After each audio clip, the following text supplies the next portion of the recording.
तो सॉल्यूशन क्या होता है? सबसे पहले तो सॉल्यूशन होता है solvent plus solute, solvent plus solute. अब यहाँ पर सॉल्वेंट वो होगा जो हायर अमाउंट में होगा और सॉल्यूट वो होगा जो क्या होगा, लेस अमाउंट के अंदर होगा। टाइप ऑफ अपीयरेंस के अकॉर्डिंग तो है वो सॉल्यूशन टू टाइप्स के होते हैं, एक होता है होमोजेनस और एक होता है हेटेरोजेनस। होमोजेनस का मतलब है सॉल्यूट और सॉल्वेंट की फेज है जो लास्ट में मिक्सचर बनने के बाद में एक जैसी रहती है। और हेटेरोजेनस सॉल्यूशन का मतलब होता है सॉल्यूट और सॉल्वेंट की फेज जो है वो अलग अलग होती है, डिफरेंट फेज होती है, आपको अलग अलग यहाँ पर दिखेंगे। जैसे यहाँ पर अगर होमोजेनस की बात करूँ तो यहाँ पर अगर मैंने सॉल्ट डाल दिया वाटर में तो होमोजेनस मिक्सचर बनेगा, आपको सॉल्ट और वाटर के मॉलिक्यूल अलग दिखाई नहीं देंगे। लेकिन अगर मैं बात करूँ हेटेरोजेनस की और अगर मैं यहाँ पर सॉल्ट डाल दूँ वाटर में तो आपको जो है वो अलग अलग दिखाई देंगे। अब अपन बात करते हैं कंसंट्रेशन की। कंसंट्रेशन का सीधा सा मतलब है, कंसंट्रेशन का मतलब है कि कितना सॉल्यूट जो है वो सॉल्वेंट के अंदर है ना। तो यहाँ पर मास परसेंटेज की बात करें तो W2 का मतलब है सॉल्यूट का मास, और W1 प्लस W2 का मतलब है टोटल सॉल्यूशन का मास इनटू 100 परसेंटेज के लिए। वॉल्यूम परसेंटेज के लिए volume of solute upon volume of solvent into 100। अगर मास अपॉन वॉल्यूम परसेंटेज की बात करें तो weight of solute upon volume of solution होगा। अगर अपन मास फ्रैक्शन ऑफ X2, मान लो कोई सॉल्यूशन है जिसमें वन कंपोनेंट है, मान लो सॉल्वेंट है, और टू कंपोनेंट जो है वो सॉल्यूट है, तो यहाँ पर X2 मतलब सॉल्यूट सॉल्यूट का जो मोल फ्रैक्शन है वो क्या होगा, N1 upon N1 plus N2, number of mole of solute upon number of mole total mole of solution. ठीक है, ऐसे ही x1 का क्या होगा, तो x1 के लिए सॉरी x2 के लिए N2, x1 के लिए क्या होगा N1 upon N1 plus N2। और एक फॉर्मूला हमेशा ध्यान रखना है, x1 plus x2 equals to क्या होता है 1। मीन्स इसका मतलब ये है कि टोटल अपन ने क्या माना है, सॉल्यूशन को 1 माना है। इस सॉल्यूशन में कितना पार्ट है ना सॉल्यूट का है और कितना पार्ट जो है वो सॉल्वेंट का है, इसका मतलब ये होता है। तो टोटल पार्ट को 1 मानना है तो अपन को पता है, अगर x2 पता है तो अपन x1 आराम से निकाल सकते हैं। फिर मोलरिटी क्या होती है, number of mole present in 1 litre of solution, तो N2 अपॉन V लीटर। अगर ये लीटर में नहीं ml में है तो इसको जो है वो डिवाइड कर देंगे 1000 से। ऐसे ही मोलरिटी, मोलरिटी का मतलब है N2 अपॉन W1 किलोग्राम में। यहाँ पर मोलरिटी और मोलरिटी में यही फर्क है कि मोलरिटी में क्या आता है, वेट आता है, सॉल्यूशन सॉल्वेंट का क्या आता है, वेट आता है। नॉर्मेलिटी का मतलब है gram equivalent present in 1 litre of solution. तो ग्राम इक्विवेलेंट के लिए सीधा फॉर्मूला है equivalent of solute upon V solution, या फिर ये भी लिख सकते हैं number of mole of solute upon V solution into n factor. तो ये है एक नॉर्मेलिटी का। अब अपन बात करते हैं solubility of solid in liquid, मतलब सॉलिड जो है वो लिक्विड में कौन कौन से इफेक्ट करते हैं, अ, जो फैक्टर्स हैं। तो पहला फैक्टर्स है नेचर ऑफ सॉल्यूट। तो ये गैस और चाहे सॉलिड लिक्विड में जा रहा हो या गैस लिक्विड में जा रहा हो, दोनों के लिए सेम है। अगर सेम सेम होंगे, ठीक है, सेम सेम नेचर के होंगे, सेम सेम नेचर का मतलब है पोलर प्लस पोलर होगा तो क्या होगा, सॉल्युबिलिटी जो है वो हाई होगी। ऐसे ही non polar plus non polar होगा तो सॉल्युबिलिटी क्या होगी, हाई। लेकिन नॉन पोलर और पोलर होगा तो उसकी सॉल्युबिलिटी क्या हो जाएगी, लो। तो ये nature of solute and solvent. फिर अब बात आती है टेम्परेचर की। तो टेम्परेचर के लिए अपन ये कह सकते हैं कि अगर सॉलिड को अपन क्या कर रहे हैं, अगर मिक्स कर रहे हैं, सॉलिड को क्या कर रहे हैं, मिक्स कर रहे हैं, सॉलिड को अगर अपन मिक्स कर रहे हैं तो टेम्परेचर इंक्रीज करने पर, तो टेम्परेचर इंक्रीज करने पर क्या हो रही है, सॉल्युबिलिटी इंक्रीज होती है। देखते हैं अपन, जैसे अपन टी फॉर्म करते हैं, चाय जब बनाते हैं तो जैसे अपन टेम्परेचर इंक्रीज करते हैं तो अच्छी जो वो चाय जल्दी मिक्स होती है। ऐसे ही अगर शक्कर डालेंगे पानी में तो भी क्या होता है, जो सॉल्युबिलिटी इंक्रीज होती है। ये सिर्फ किसके लिए, जब अपन सॉलिड मिक्स कर रहे हैं किसमें, पानी में। लेकिन अगर यही बात मैं किस क्या है गैस के लिए करूं, गैस किसमें अपन मिक्स कर रहे हैं, जैसे आपने कोल्ड ड्रिंक की बोतल देखी होगी, कोल्ड ड्रिंक की बोतल में क्या होता है, गैस मिक्स की होती है CO2। ठीक है, अगर आपने उसका टेम्परेचर इंक्रीज किया तो जो है सॉल्युबिलिटी क्या हो जाएगी, डिक्रीज। मतलब गैस को लिक्विड में अगर मिक्स किया हुआ है तो आप टेम्परेचर बढ़ाओगे तो सॉल्युबिलिटी क्या हो जाएगी, डिक्रीज। अब आती है बात प्रेशर की। तो सॉलिड को मिक्स कर रहे हैं लिक्विड में तो प्रेशर का ज्यादा इफेक्ट नहीं पड़ेगा। लेकिन अगर सॉलिड के अंदर गैस मिक्सचर कर रहे हैं तो आप जितना प्रेशर लगाओगे उतनी ज्यादा गैस क्या होगी, मिक्स होगी। तो P प्रोपोर्शनल टू क्या हो जाएगा, X और आपको पता है P का मतलब होता है प्रेशर और X है कितनी गैस मिक्स हुई है उसकी अमाउंट। तो X को अपन अगर ये प्रोपोर्शनल का साइन हटाते हैं तो एक कांस्टेंट आता है KH जिसको बोलते हैं हेनरी कांस्टेंट। तो यहाँ पर क्या होता है X का मतलब ये हो गया कि amount of gas which is soluble in liquid, है ना। तो जितना ज्यादा P होगा उतना ज्यादा क्या होगा X होगा। तो अगर मैं यहाँ पर P को कांस्टेंट कर दूं तो मेरे लिए जो है वो X प्रोपोर्शनल टू 1 अपॉन के एच। दैट मीन्स कि यहाँ पर X क्या है, सॉल्युबिलिटी ही तो है एक हिसाब से। तो सॉल्युबिलिटी डिक्रीज होगी अगर के एच क्या होगा, इंक्रीज होगा। हेनरी कांस्टेंट इंक्रीज होगा तो सॉल्युबिलिटी डिक्रीज होगी। मतलब हेनरी कांस्टेंट इनवर्सली प्रोपोर्शनल होता है सॉल्युबिलिटी के। ये चीज कई बार क्वेश्चन एग्जाम में आता है। ठीक है, नेक्स्ट अपन बात करते हैं राउल्ट्स लॉ। कोई भी एक सॉल्यूशन है, वोलेटाइल लिक्विड्स उसके अंदर है ना। कोई भी सॉल्यूशन है, मान लो ये सॉल्यूशन है, ठीक है, उसके अंदर वॉलेटाइल लिक्विड है। वॉलेटाइल का मतलब है जिसकी वेपर प्रेशर बन जाती है ना। उसका नाम पी है और दूसरा क्या है, पी भी है। तो जो टोटल वेपर प्रेशर होगा सारे कंपोनेंट का, टोटल वेपर प्रेशर जो होगा वो सभी कंपोनेंट के वेपर प्रेशर के सम के बराबर होगा। और ये जो ईच कंपोनेंट का वेपर प्रेशर जो होगा वो प्रोपोर्शनल होगा उसके प्योर फॉर्म के वेपर प्रेशर के प्रोपोर्शनल होगा। ये राउल्ट का लॉ है।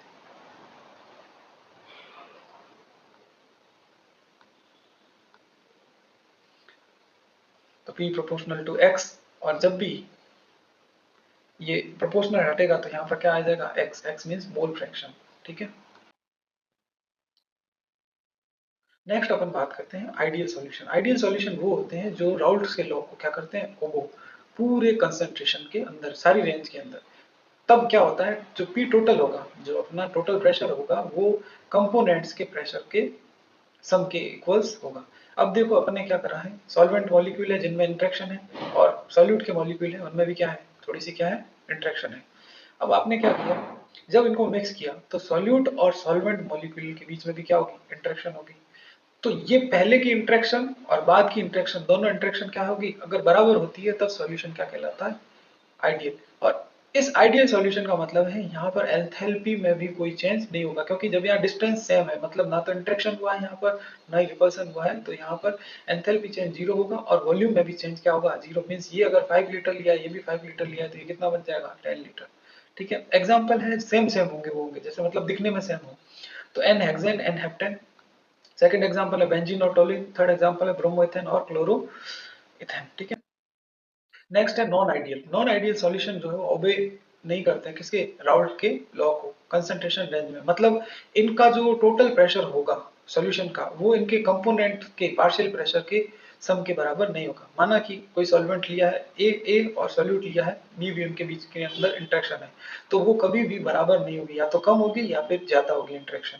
तो ऐसे सॉल्यूशन को अपन क्या बोलते हैं, नॉन आइडियल सॉल्यूशन। इनमें कभी भी एंथैल्पी चेंज जो है जीरो नहीं होगा, इनमें कभी भी वॉल्यूम चेंज क्या है, जीरो नहीं होगा। मतलब अगर ये 5 लीटर लिया और ये 5 लीटर लिया तो या तो ये 10 लीटर होगा या फिर ये क्या हो जाएगा, 9 लीटर, या तो कम हो जाएगा या बढ़ जाएगा। इसके हिसाब से टू टाइप के डेविएशन होते हैं, एक तो होता है पॉजिटिव डेविएशन, एक होता है नेगेटिव डेविएशन। तो पॉजिटिव डेविएशन राउल्ट लॉ में क्या करता है, वेपर प्रेशर जो है वो बढ़ा देता है, ज्यादा हो जाता है। मतलब क्या हो रहा है, यहाँ पर दोनों कंपोनेंट का टोटल प्रेशर जो है वो मिलाते हैं। जब सॉल्यूशन की बात करते हैं तो वहां पर प्रेशर क्या हो जाता है, ज्यादा। यहाँ पर प्रेशर हो गया ज्यादा। प्रेशर ज्यादा का मतलब है पॉजिटिव डेविएशन। प्रेशर ज्यादा क्यों हो गया, क्योंकि अब मॉलिक्यूल क्या हो गए, दूर दूर हो गए। यहाँ देखो पहले मॉलिक्यूल क्या थे, नजदीक थे, जैसे पानी और अल्कोहल। अब मॉलिक्यूल क्या हो गए, दूर। तो 10 + 10 ml कितना होना चाहिए था पैक, 20 ml का, लेकिन कितना हो गया, 25 ml का, क्योंकि मॉलिक्यूल क्या हो गए, दूर दूर हो गए। तो इसका मतलब मॉलिक्यूल दूर हो गए तो पहले इंटरेक्शन कम थी, ज्यादा थी, अब इंटरेक्शन कम हो गई। कम होने का मतलब है दूर दूर हो गए।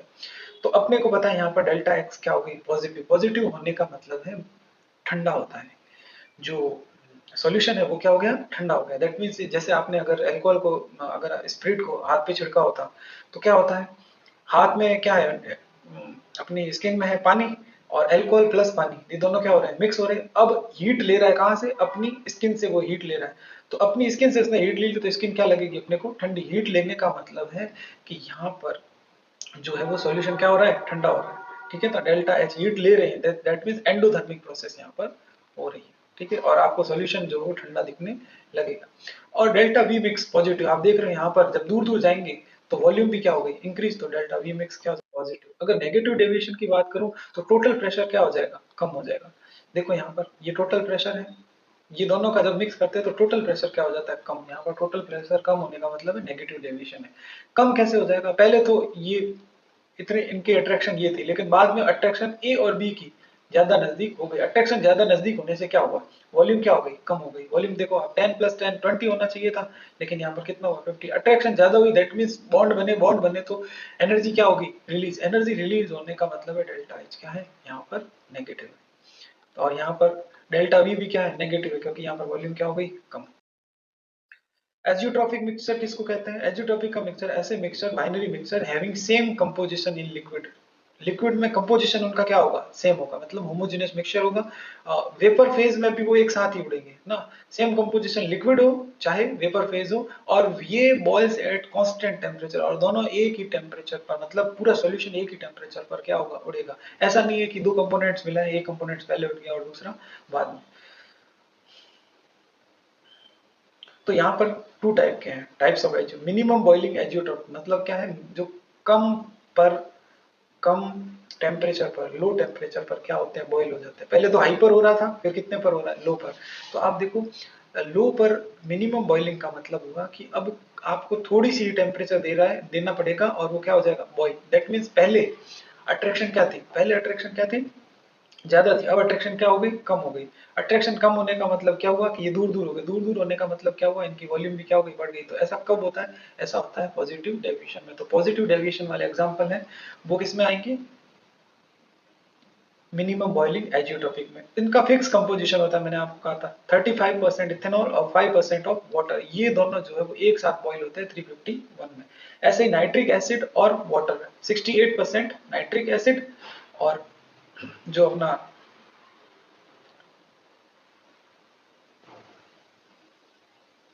वाटर है वो आ जाएगा 32% क्या आ जाएगा, वाटर। ठीक है, तो ये क्या हो गया, negative deviation, maximum boiling azeotropic. अब अपन बात करते हैं कॉलिगेटिव प्रॉपर्टी की। तो कॉलिगेटिव प्रॉपर्टी का मतलब है वे प्रॉपर्टी, ऐसी प्रॉपर्टी है ना, जो किस पर डिपेंड करती है, जो नंबर ऑफ मॉलिक्यूल पर डिपेंड करती है, ना कि मॉलिक्यूल के वॉल्यूम और मास पर डिपेंड करती है। तो उसमें सबसे पहली प्रॉपर्टी है relative lowering of vapour pressure. इसका फॉर्मूला है delta P upon P one equals to P one. Delta P one को अपन ऐसे लिख सकते हैं, पी वन नॉट मतलब शुरू में प्योर सॉल्वेंट था, जब अपना जो वेपर प्रेशर था वो ज्यादा था, और इसमें वेपर प्रेशर क्या था, कम था। और डेल्टा पी का मतलब क्या होता है, ज्यादा में से किसको हटा दो, कम को, तो माइनस पी वन। तो अपॉन रिलेटिव की बात करिए तो रिलेटिव का मतलब है नीचे किसी से क्या होगी, तुलना होगी, तो आपको डिवाइड कर देना है, रेशियो कर देना है पी वन नॉट। और अपन को पता है ये किसके इक्वल्स होता है, ये होता है एक्स बी के इक्वल्स, और एक्स बी इक्वल्स टू क्या होता है, N two upon N one plus N two. और एन एन वन बहुत क्या होता है, एन टू बहुत कम होता है, तो यहाँ पर एन टू को हटा देते तो एन टू अपॉन क्या आ जाएगा, एन वन। और एन टू और एन वन को क्या बोल सकते हैं, W two into M one upon M two into W one. Next देखो डिप्रेशन इन फ्रीजिंग पॉइंट। देखो फ्रीजिंग पॉइंट पहले कितना था, जीरो। अब जैसे ही अपन ने कुछ डाला सॉल्ट वगैरह तो कितना हो गया, -3। तो यही है, कम में से क्या घटा दो, ज्यादा, तो ये अपना क्या आ जाएगा, डिप्रेशन हो गया किसमें, फ्रीजिंग पॉइंट कम हो गया। तो ये हो गया delta T F. Delta T F proportional किसके होता है, एम के।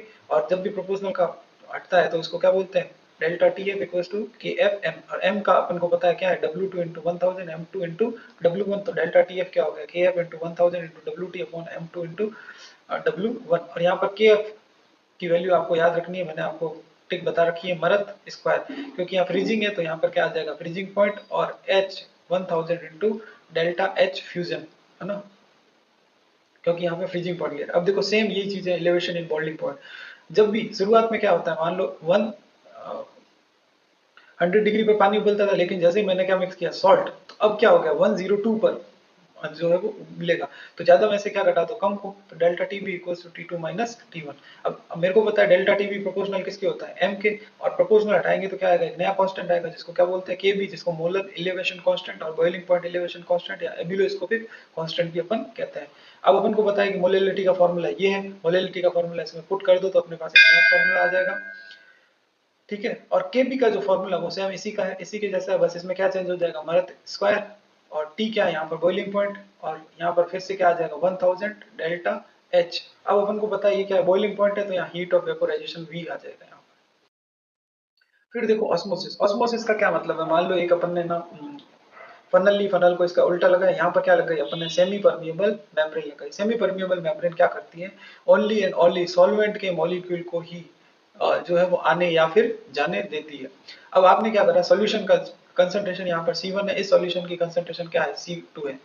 C1 जो है वो ज्यादा है, C1 की कंसंट्रेशन ज्यादा है, दैट मीन्स यहाँ पर सॉल्यूट क्या है, ज्यादा है, और सॉल्वेंट क्या है यहाँ पर, कम है। ठीक है।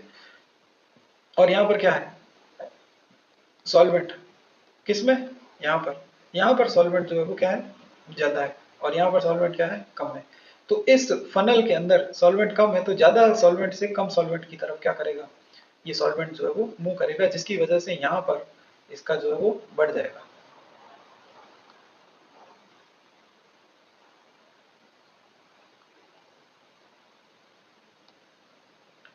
ये आप देख रहे हो, ये इसका इंक्रीज हो गया लेवल।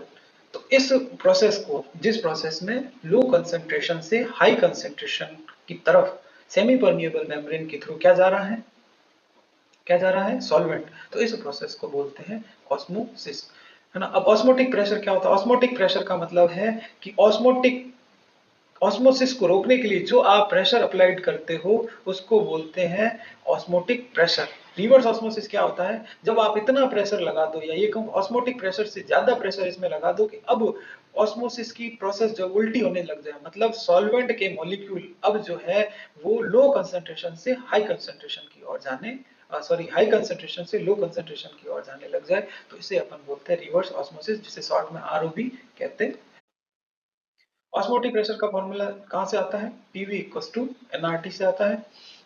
ऑस्मोटिक प्रेशर एक कॉलिगेटिव प्रॉपर्टी अपन को पता है, इसे अपन पाई इक्वल्स टू सीआरटी भी कहते हैं। सी का मतलब N2 अपॉन वीआरटी है ना, क्योंकि ये कंसंट्रेशन है जिसको, है ना, N2 क्या है, मोल अपॉन वॉल्यूम, इसको अपन कंसंट्रेशन से भी चेंज कर सकते हैं। अगर इससे अपन को क्या निकालना हो, मॉलिक्यूलर वेट, तो यहाँ पर ये फॉर्मूला डिराइव होता है, M2 equals to W2R2 upon pi we.